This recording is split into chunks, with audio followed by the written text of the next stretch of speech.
Buenas tardes, soy el alumno Edson Contreras y en esta ocasión voy a hacer la explicación del laboratorio 4.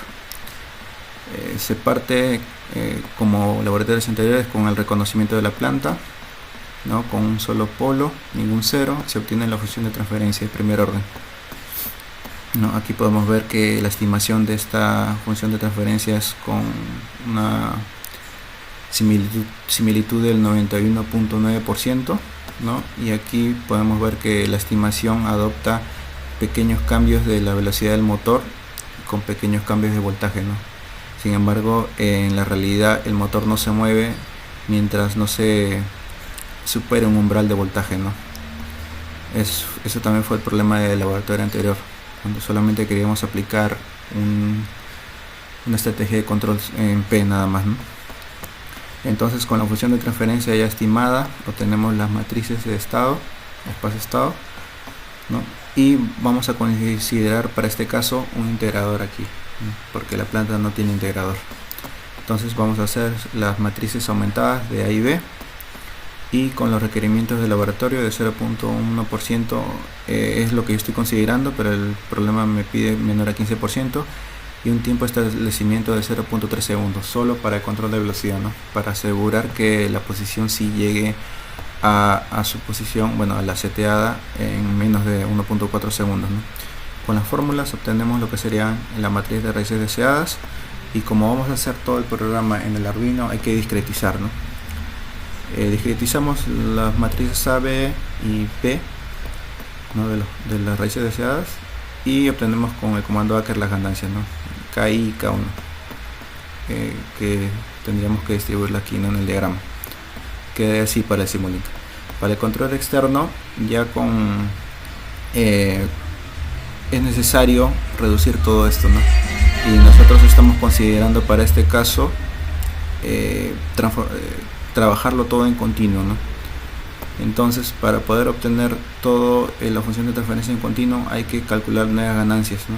Entonces, estas ganancias se calculan con las matrices sin discretizar, ¿no? Tanto de la A a la B y de las raíces deseadas, ¿no? Y nuevamente con el comando ACKER se obtienen estas ganancias. Y ya con estas ganancias y con el comando de feedback del MATLAB, guiándonos del diagrama, podemos reducir todo el sistema de control de velocidad a la función H, ¿no? Entonces a este H solamente quedaría restante agregarle la integral final para la posición, y de estas dos funciones también podemos obtener lo que serían las matrices de estado, ¿no? Vemos que la X1 es posición, X2 velocidad y X3 sería la aceleración, ¿no? Sin embargo, para este caso puntual vemos que sería un poco más sencillo solamente colocarle una ganancia como un control P, ¿no? Debido a que ya el primer sistema de control interno, el de velocidad, ya se consideró la integral. Entonces, con el comando relocus podemos obtener este diagrama en donde vamos a escoger la ganancia de 2.5, ¿no? En el polo menos 6, un tiempo de establecimiento aproximado de 0.6, ¿no? Entonces ya para la simulación del Simulink, toda la parte de los bloques lo estoy resumiendo a un bloque de programación para poder pasar todo este código directamente al MATLAB, ¿no? Y todo esto dentro de un subsistema, ¿no? Para dejarlo como un control en cascada, ¿no? Aquí tenemos el control de velocidad y el control P, ¿no? De posición. Entonces esta gráfica corresponde la primera un escalón de 200 grados por segundo para la velocidad, y vemos que el tiempo de establecimiento es de 0.33 segundos, ¿no? Y que el overshoot es despreciable. Entonces hasta aquí se está cumpliendo los requerimientos, y si vemos el voltaje vemos que está alcanzando 2.16 voltios, ¿no? Entonces también no se llega a la saturación. Luego se probó con una velocidad de 460 grados, ¿no? En el cual vimos de que el voltaje aplicado al motor ya es casi los 5 voltios, ¿no? Entonces con esa velocidad ya estaremos llegando a lo que sería la saturación del motor. Entonces estamos tomando como referencia esas velocidades para garantizar de que no llegue a la saturación del motor y pueda afectar nuestros requerimientos de laboratorio, ¿no? Entonces, para la parte de la posición, la primera rampa que se probó fue con 50 grados de posición, en donde podemos ver que el tiempo de establecimiento está aproximadamente en los 0.9 segundos, ¿no? Y el overshoot también es despreciable, ¿no? Es casi similar a un sistema de primer orden, ¿no? Y aquí podemos ver lo que sería la referencia de velocidad, ¿no? En amarillo, en este caso se le está aplicando 125 grados por segundo, ¿no? Y vemos que también la velocidad alcanza la referencia aproximadamente en el tiempo 1.2 segundos, ¿no? Para este segundo caso vamos a darle una referencia de 180 grados y que también vemos que el tiempo de establecimiento es por los 0.9 segundos, ¿no?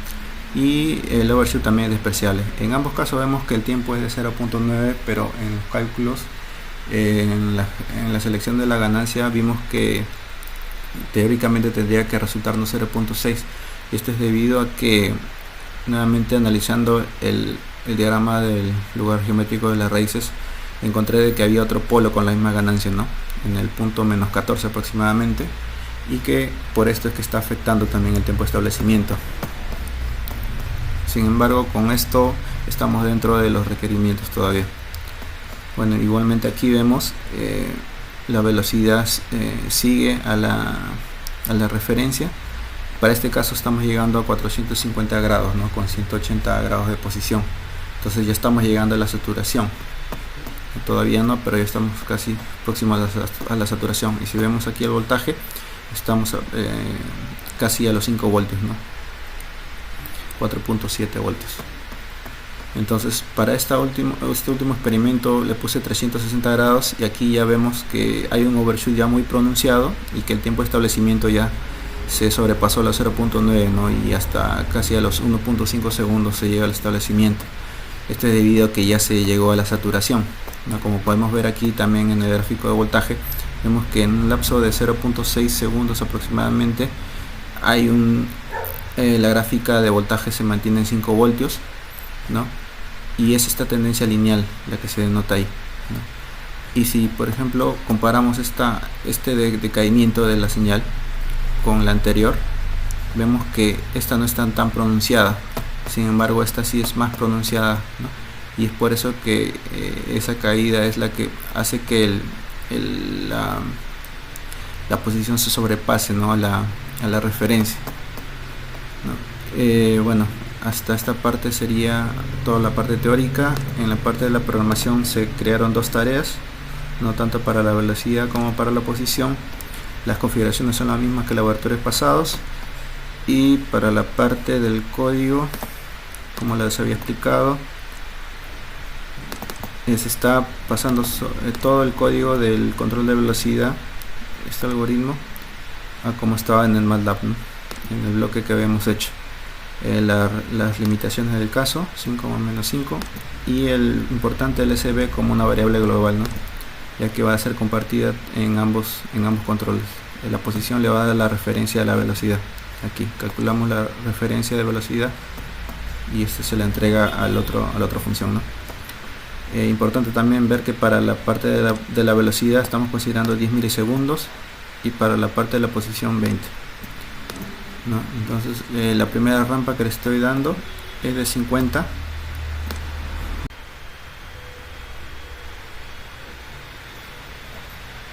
Entonces abriendo el plotter,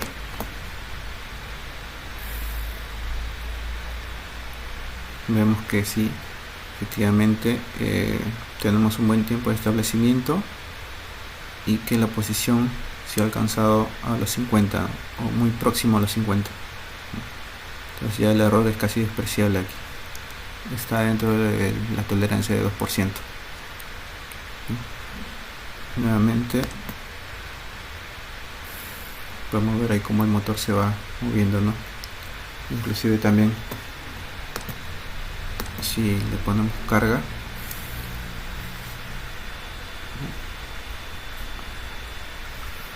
vemos que recupera, ¿no? Inclusive también noto de que no puedo mover, no es fácilmente mover el eje del motor. Entonces para 50 grados el sistema funciona. Vamos a darle ahora 180 grados.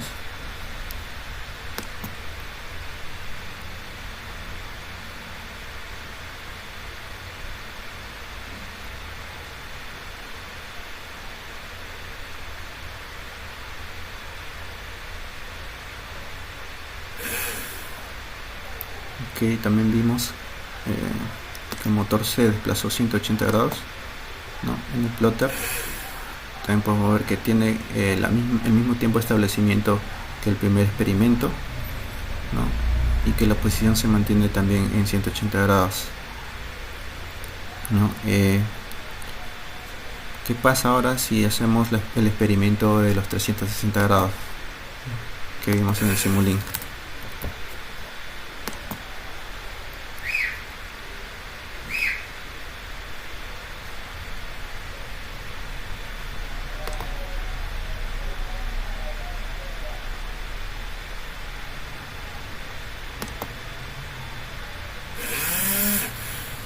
Vimos que se produce el overshoot, que también vimos en el Simulink, que físicamente en el motor vimos que avanzó y retrocedió, ¿no? Para poder alcanzar la posición, ¿no? Entonces vemos de que ya cuando existe esta saturación del motor, el sistema ya no funciona con los cálculos que hemos hecho, ¿no?